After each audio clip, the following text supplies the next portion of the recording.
Batgirl. In August of 2022, Warner Brothers did something no major studio had ever done before. They killed a nearly finished $90 million superhero movie on purpose just to write it off on their taxes. The film was Batgirl, directed by Adil El Arbi and Bilal Fallah, starring Leslie Grace as Barbara Gordon, with J.K. Simmons returning as Commissioner Gordon and Michael Keaton coming back as Bruce Wayne. The original budget was around $75 million, but COVID-related delays pushed costs up to roughly $90 million by the time the movie reached post-production. Then on August 2nd, shortly after the Warner Brothers Discovery merger under new CEO David Zaslav, the studio shelved it. The mechanism is the entire story. By refusing to release Batgirl, Warner Brothers could legally claim the full production cost as a tax write-down, but only if the movie never generated revenue. Per Newsweek's legal analysis, the studio can't sell or license the film to anyone without forfeiting the deduction. The director said they found out at the same time the public did. Leslie Grace posted a thank you to fans for the love and belief that let her, in her own words, become her own damn hero. Some early reports described disastrous test screenings,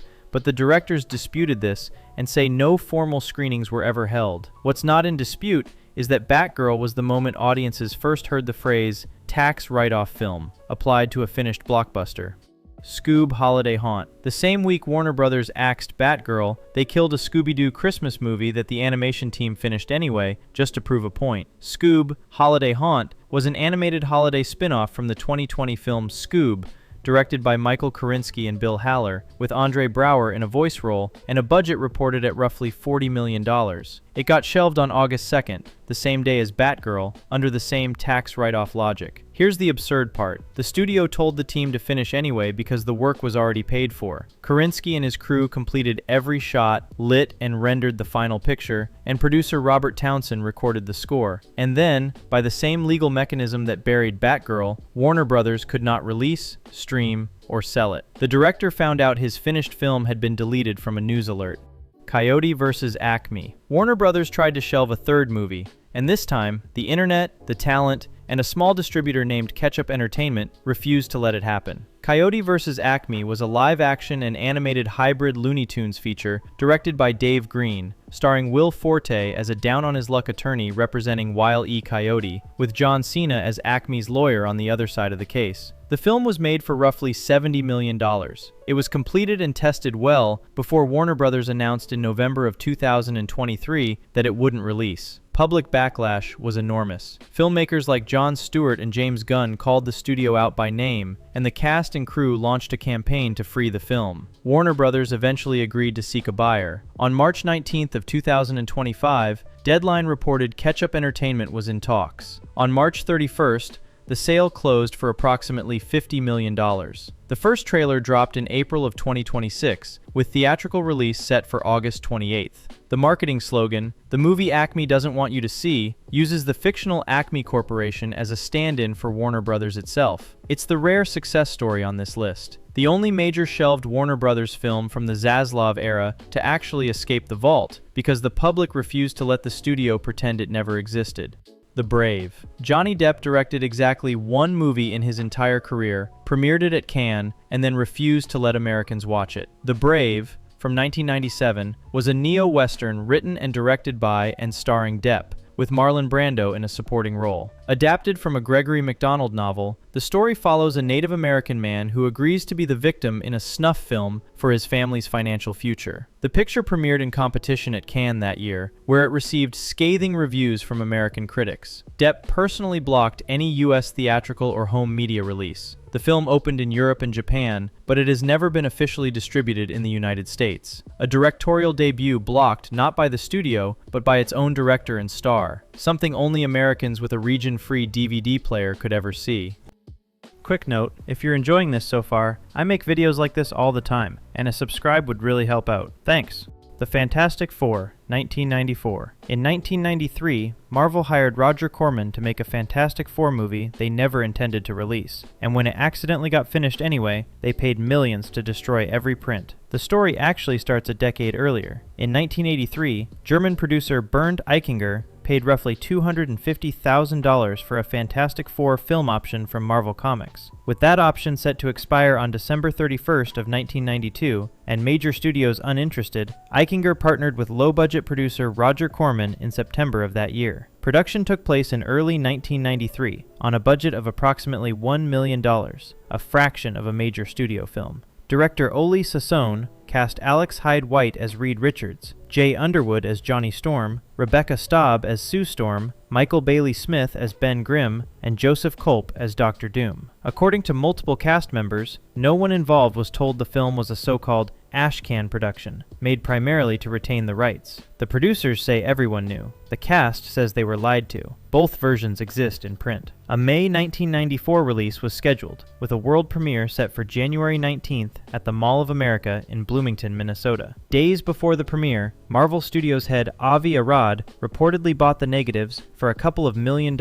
in cash, having never watched the film, and ordered all prints destroyed. The cast received cease and desist letters. Sassone learned the premiere was canceled when his calls to the studio went unanswered. A bootleg has been circulating at comic conventions ever since, becoming what Joe Blow called the most widely available unreleased film in history. In February of 2024, Joseph Culp launched a Change.org petition asking Marvel to officially release it. As of early 2026, Marvel hasn't. The strange thing is, this is also the most likely Vault film on this list to actually surface someday, because nothing about its rights situation is unclear anymore.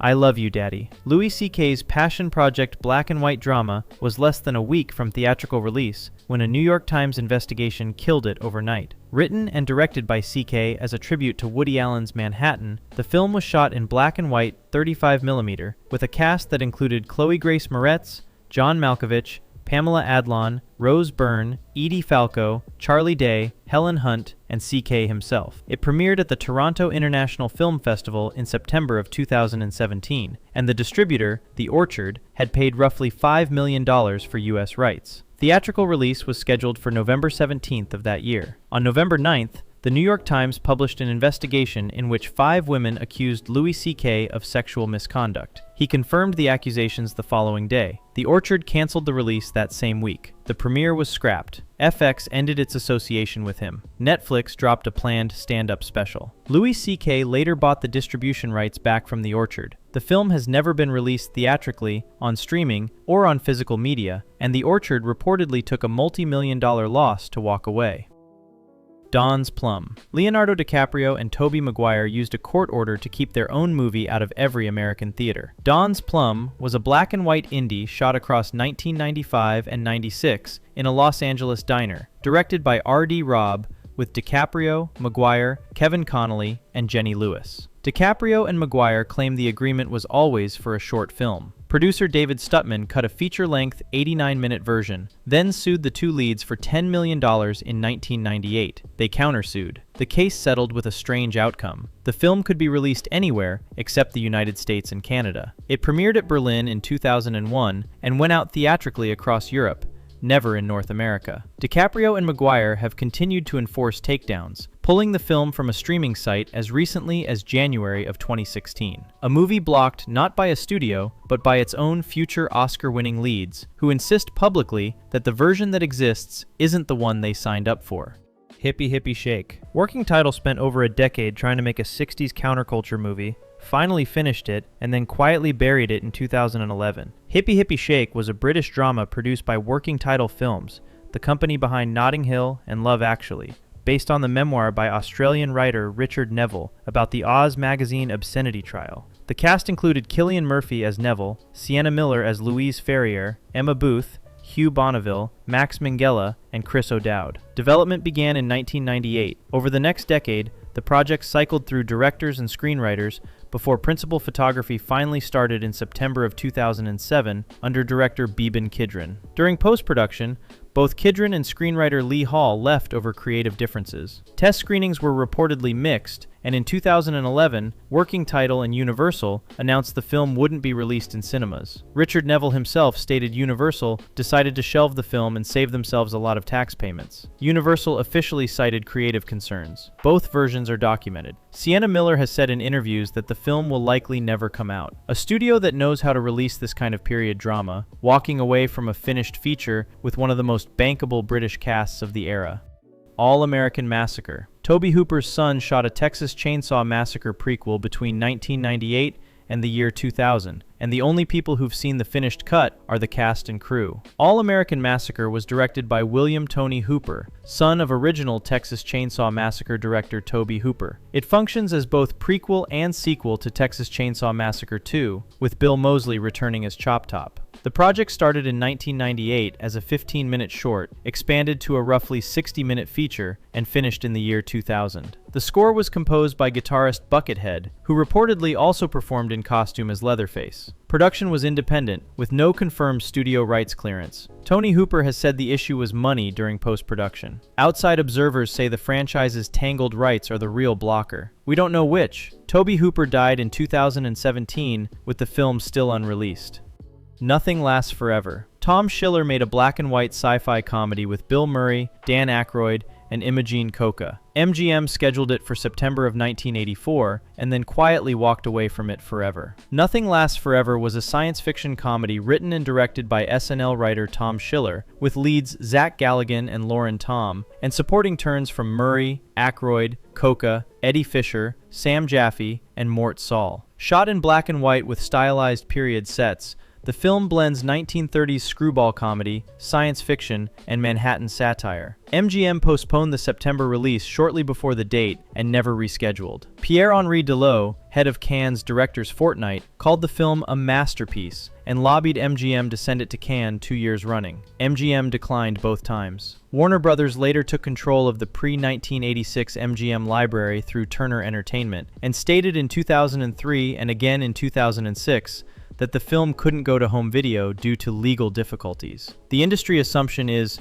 uncleared archival footage Schiller used, but Warner Brothers has never publicly itemized those clips. The film leaked to YouTube in 2011 and made its US television debut on TCM Underground in January of 2015. An SNL-adjacent cult comedy with one of the strangest ensembles ever cast, in legal purgatory for 40-plus years over what may be a few minutes of footage Schiller never licensed.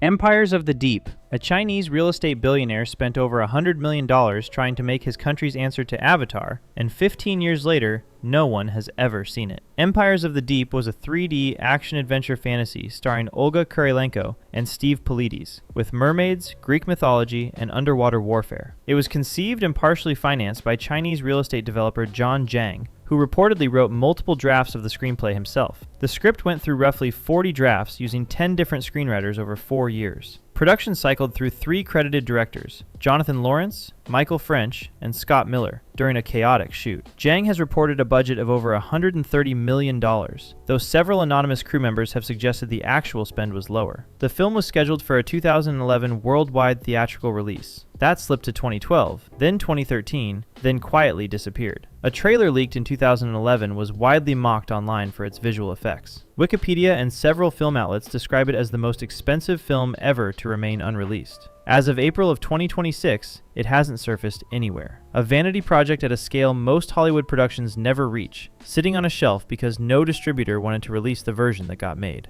The Day the Clown Cried. Jerry Lewis spent decades insisting his Holocaust drama would never be released. Then, 2 years before he died, he donated the footage to the Library of Congress with a 52-year embargo. The Day the Clown Cried was a 1972 drama directed by, co-written by, and starring Jerry Lewis as Helmut Dork, a German circus clown imprisoned in a Nazi concentration camp, who entertains imprisoned Jewish children. The screenplay was originally by Joan O'Brien and Charles Denton. The film was a Swedish-French co-production financed by producer Nathan Waxberger, with principal photography beginning in Sweden in April of 1972. Production was beset by problems. Equipment delivered late or lost. Financing shortfalls. Missed payments to the Swedish crew. O'Brien sued over rights issues, alleging Lewis had altered her script and exceeded his option. Lewis completed a rough cut, but the film was never finished to release standard, and Lewis himself blocked any distribution. For decades, The only people known to have seen any cut were Lewis, a handful of crew, and comedian Harry Shearer, who saw a work print in the late 1970s and famously called it drastically wrong. In 2015, Lewis donated an incomplete copy and surviving preprint materials to the Library of Congress, with the stipulation that the footage not be made available to researchers until June of 2024. Lewis died in August of 2017, 7 years before the embargo lifted. The Library of Congress confirmed in 2024 that it holds only partial preprint material, not a complete film. A new documentary about the lost film, From Darkness to Light, premiered at the 2024 Venice Film Festival. That August, producer Kia Jam acquired the rights to the O'Brien-Denton script for a possible new adaptation. Lewis spent 45 years calling it the worst thing he ever did, then made sure it would survive him in a federal archive.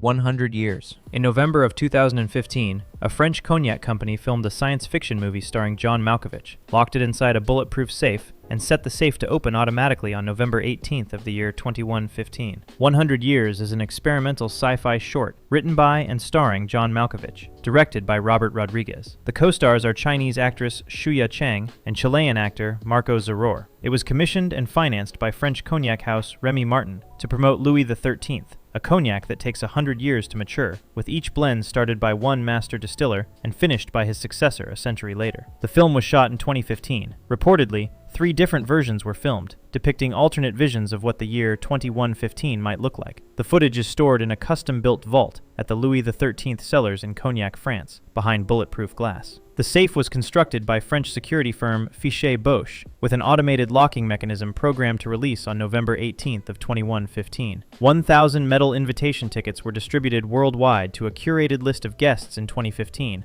designed to be passed down to descendants. Malkovich and Rodriguez have stated publicly they will never see the finished film themselves. A teaser was released in 2015 showing a few shrouded clips, but the actual film hasn't been screened, reviewed, or seen since the day it was placed in the safe. It's the only film on this list that was never meant to be seen by the people who made it. Less of a movie than a time capsule. Malkovich was 61 when he made it. He has zero realistic chance of attending his own premiere. Neither does anyone watching this video. The next people to see this movie haven't been born yet.